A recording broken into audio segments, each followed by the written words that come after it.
चंद्रयान 3 की लॉन्चिंग के बाद इसरो की आसमान में एक और सफल उड़ान। श्रीहरिकोटा से PSLV C56 के साथ 13 उपग्रहों को सफलतापूर्वक किया लॉन्च। आज से अयोध्या में खुलेगा राम मंदिर का एक दर्शन मार्ग। जन्मभूमि पथ से मंदिर जा सकेंगे श्रद्धालु। नए मार्ग में लोगों को होंगे रामायण काल की झांकियों के दर्शन। गृह मंत्री अमित शाह का मध्य प्रदेश दौरा। आज मां कनक देवी मंदिर में दर्शन के बाद इंदौर में बूथ कार्यकर्ताओं को करेंगे संबोधित। 72 घंटे बाद आया सीमा हैदर और सचिन का नया वीडियो। सुरक्षा और पारिवारिक कारणों से रिश्तेदारों के घर पर रह रहे हैं दोनों।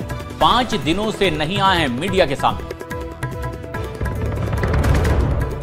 सीकर की गजल मामले में पुलिस की जांच हुई तेज। आरोपी पाकिस्तानी असलम ने इंस्टाग्राम पर बनाई थी अलग अलग नाम से फर्जी आईडी। गजल से पहले उसकी सहेली से भी कर रहा था चैट। भारत से पाकिस्तान पहुंची अंजू के पति अरविंद का अंजू पर आरोप। फोन पर गालियां देने और धमकी देने का आरोप। फोन पर कहा कि वो किसी भी हद तक जा सकती है, लेकिन बच्चों के लिए भारत आने की भी कही बात।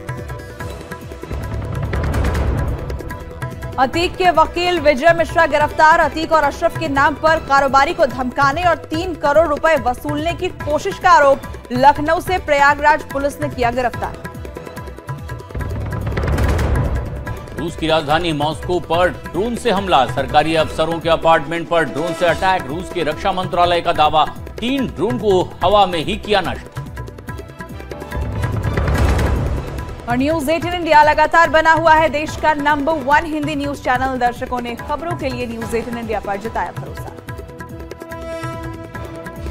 ये नया इंडिया, नए नजरिए का इंडिया, जहां लोगों का नंबर 1 भरोसा बनता है वो जो उनके मुद्दे, उनकी आवाज निडर होकर उठाता है। लोगों की नंबर 1 पसंद बनता है वो जो सिर्फ रफ्तार नहीं, जिम्मेदारी पर भी विश्वास रखता है। देश का नंबर 1 न्यूज चैनल बनता है वो जो देश हित और जनहित दोनों को सर्वोपरि समझता है। News 18 India.